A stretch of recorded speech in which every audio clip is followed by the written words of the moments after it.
Producer Paul here. Last week on Connect and Convert, we spoke with Gary Sarner, the owner of ROI 360 Plus, where he spoke about his experience in the radio industry and, of course, the formation of his company. Now, this week is the continued interview with Gary, part number two, where he talks more about his business ownership, team building, and some personal insights. So, hope you go back to part number one, listen to Gary, and then continue here with part number two. But to begin this segment of the interview, I'm going to let Dennis take it away with his lightning round of questions. I would love to do what we do on this show sometimes is called the lightning round, where we just pepper you with questions and you give us quick answers. And we just go through a lot of questions because I want to hear your initial response to some of these. Will you do a lightning round with us? I would love it. All right. Okay. Do I need to stand up? No. You can Is there stay any way right to there. win? No, you can stay right there. All right. I'm going to start with an easier one. And then Leah asked the hard ones. I asked the powder puff ones. Okay. So the first soft lobs. Yeah. The lightning round begins now. When and how did you make the decision to create the idea for ROI 360 Plus? Boom. When Odyssey called me on February 15th, 2021 and said, you need to give up the buying of Anajar and Levine. And I said, Okay, we'd like to be a little more specific. We'd like your answer a little more specific, like more of a date and time. Yeah, what time of day was it? Yeah. It was 8 p.m. and it was a fucking curveball like I never got. Wow. I did not expect it. And by the way, I will tell you this, my exit from there was absolutely amazing. They did everything the right way. Good. Beautiful. I'm glad to hear that. Okay, second lightning round. When did it hit you, Gary, that you had a viable business idea that was expandable and that customers would support it? Not what you call them partners, clients, customers. When did you have that moment of truth? At a conference where I saw nobody was on the radio and they all did TV and billboards. Wow. Interesting. What lessons, we've talked a lot about radio. What lessons or skills that you developed while in the radio business have served you well as an entrepreneur? Take care of people. Put them first. I like that. What was your absolute biggest surprise when you started out on your own? Something that you were not expecting and it's just proven to be true. Accounting. What surprised you? It sucks. It's no fun. Nobody likes accounting or accountants. It's real life. Look, when you work for somebody else for 35 years, you had a lot of somebody else's that did everything for you. That's right. That's right. All of a sudden, you sit there on an island and say, all right, I got to hire somebody for this. I got to hire somebody for that. I got to hire somebody. And those are all the things that I didn't do well at the beginning. I'm still learning. Thank God I had a business manager who was with me for most of my time there that understood my weaknesses. Man, she was really good. Okay. What did you get wrong about forming a new business that now you know it was wrong? What did you get wrong? Thinking I could be all things to all people. How so? I opened the agency and said, okay, I'm going to work with AC companies, auto dealers, this one, that one, the other one. And I was on a podcast from an SEO agency, a guy who has and he started talking about niche. I was like, okay, what do I understand? I understand how to build a law firm from South Florida to across the state. This is something I could duplicate. And I did. So that's interesting. Don't try to be everything to everybody. And your whole business model, Gary, seems to be do what you know best. And what you know best is radio. And what you know best is law firms, because you made it a point to do a deep dive with that particular law firm and that taught you a lot. Is that the rest of the story? I wish I could say that I chose to do a deep dive with this law firm. He happened to be just such a special person that he opened his books to me. And if we look back at our radio careers, He is the only client that I ever had that opened their books, straightforward, open and honest. How many leads, how many cases, profitability, money, all of it. Wow. That was special. There was never any other in my 35 years that opened their Yeah. books. Yeah. And the way that we built his business going market to market was sitting down with the Dennis Collins of every station and being open and honest from the beginning. And we have partners all over the state. And now, fortunately, I have partners all over the country that understand the ROI 360 plus way to do business. It is full circle. But that is why you call them partners. That's why, and you're not 180. You're not talking about turning around. You're talking like, and that's, you got to emphasize. It's not a 180. It's not turning thing. It's 360. It's encompassing. It's the trains, the wagon train is around and protecting and moving forward as partners.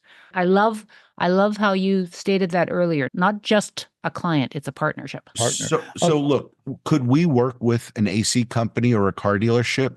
100%. 100%. But I understand how a law firm works, from where the advertising begins to where the lead comes in, to where the case is signed, to pre-suit, to lawsuit, to trial. I understand the good and the bad. Mm-hmm. You ever heard of a law firm being defensed? You know what that is? Never heard of it. No. If a personal injury law firm goes to trial and they lose, the judge could put costs on the firm that initiated the lawsuit. Ooh, really? Mhm. Firm that initiated and lost, right? Correct. Yeah. So it's not Just as only though- do you not get paid, you're paying. Yeah. It's a very interesting and complex business model that I am very proud to have fallen in love with. I always wanted to be a lawyer. That's the interesting thing. Really? I didn't know And- that. See, little known facts occur on this podcast. But I was never a student. So I have two kids graduating law school this year. That's what I saw on your website. Congratulations. Thank you. Proud of them. You should be. All right, let's back to the lightning round. Being a business owner, blessing or curse? Blessing. Why? I get to do what I want every single day, and I get to choose the people I get to help on a daily basis. That is a And blessing. I get to employ amazing people and help shape their futures. That makes my toes curl. I love that, because I Your think there's toes nothing more curl. I important than like helping that. someone grow. Speaking of that, can I ask you, what is it that makes a good, how do you recruit, hire, maintain a good team? How do you do that? What's your secret? So I started the first 19 months all by myself. Then I hired a young lady out of the promotions department from Entercom Lincoln Financial, who was just this young go-getter who never said no at the radio station. She's now our director of operations. Wow. You hired the person. You hired the person, not I the hired the experience. person. And you knew her from your stint at Lincoln Financial /Entercom. Yeah. She bent over backwards to help all of us. Yeah. I knew who I wanted. I called her specifically. And fortunately, she took the really shitty offer I gave her. And, we're going to be at 3 years soon That's great. together. We're a staff of 7. Just hired a young lady out of college last Friday. And you want to know why I hired her? I asked her who her hero was. And she started crying. Oh, What do you think her answer was? Someone Yeah. close to her that she admired, maybe her mom. father, her parents. parents. Yeah. And as parents, the three of us here, there's no greater compliment in the world. No. So she came from good people. But there's another thing that I want to point out to all of our business leaders that are listening in and watching us. You said that the promotions gal, going back to her, she took your really shitty offer. And what you have to remember is the initial offer might be pretty minuscule from a financial standpoint, from a historical standpoint. You're a new business. But the real offer was the opportunity. And entrepreneurs, people who really want to make a difference, they see the opportunity. They go, okay, this is going to be digging a friggin' ditch for a while, but afterwards, that swimming pool is going to be gorgeous. So Well, she asked, what am I going to do? I said, I don't know. We're going to figure it out together because there's a lot that I can't do or don't do well that I need help on. Yep. And I'm hoping you Interesting. can do it well. I want to No. just I want to capture what you just said in working with our clients, Leah and Paul Boomer, our producer. You do something well that I can't do well. That's there are so many small business owners, Gary, that we work with that don't believe that. And that's part of their problem. They think they can do everything well. And so they try to overmanage and micromanage, and it ends up, that's when Wizard of Ads comes in or ROI 360 Plus comes in and has to bail them out. Or we choose not to work with them. A lot of them we do. That's interesting. now, Gary, also when you kind of touched on this a little bit, when you came from the radio business, you had someone who could take that piece of paper and put it in Excel for you, who could make a beautiful looking PowerPoint for you, who trafficked everything. And then you came out of that umbrella, which is a bit of a safety net, to your own business. So there's different stress levels to that, more worries. You're creating a team. Now you got a team of 7 or 8 with your new hire. There's cash flow issues. What scared you the most that you were giving up? What was that moment of, oh, I don't have this anymore? I still have that problem on a day-to-day basis, which is I love my partners. And we've got partners that invest as income for us. Very small to very large. But each and every one has a personal meaning to me and a relationship that matters to me. And giving up that weekly, some of them are daily phone calls because we've become so close. Giving that up has been the hardest for me. Wow. Not that somebody else can't do it. I truly love the people I get to partner with every single day. Wow. I love that. But you have a lot of quotable quotes here, man. That's, when does the CEO, when does the founder become so large that they can't touch the people that are making the company work? I hope never. Right. And the answer is never, because that's the secret sauce. Okay. One more lightning round question. What do you miss most about the radio business? Local talent. Like Sonny Fox, God rest his soul. Anybody. It has to become more personal again. Yeah. None of this voice tracking, and I don't want to, chat too much about what we did, but we didn't do voice tracking at our stations. We had a group of stations we could have, but we never did that. We were local live. And I just had Dan Levitard call me the other day, who was one of my talents on 790 The Ticket. And he's doing a history of his 20 years. They've been 20 years doing that show. And he said, if you didn't believe in local live radio, our show would have never made it. And now, of course, they're 20 years into it. So here's the funny thing.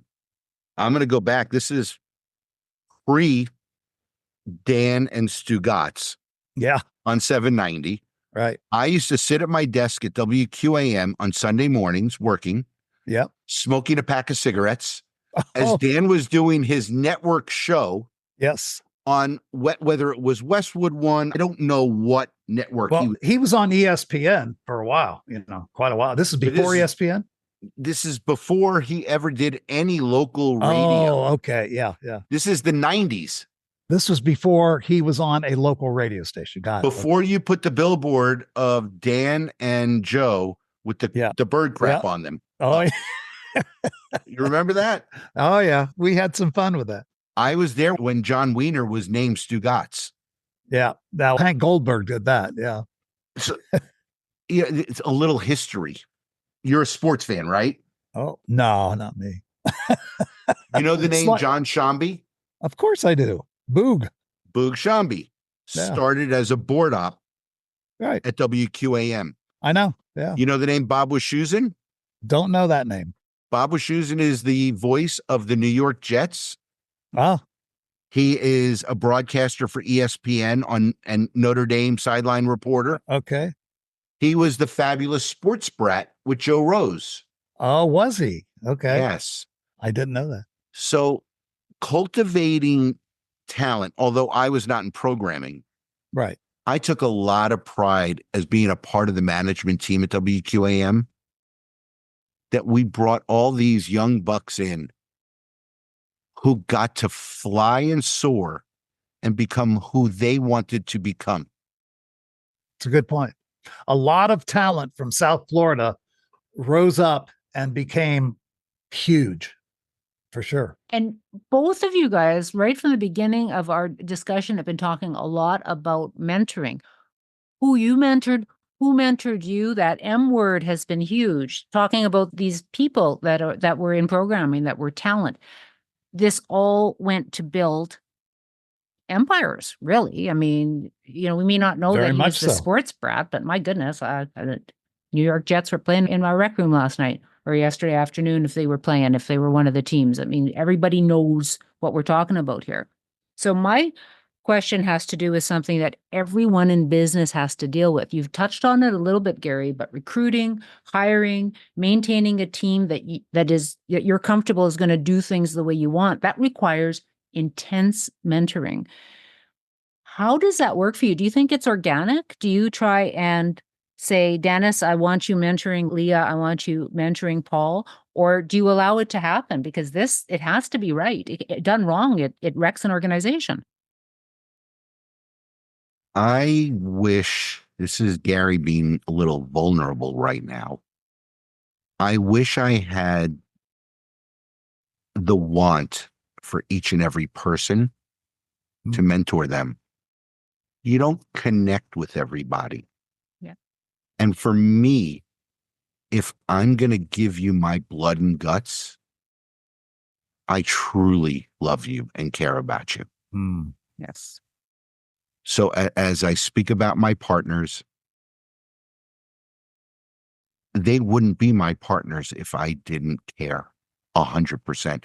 And by the way, what I learned over the last 3.5 years is I care more about the end user than I do my client. Because if the client does right by the end user, they will be successful. I want the end user to get the best experience. And it starts from marketing and it ends with a case result. With my employees, I bring them all in hoping that they are going to flourish.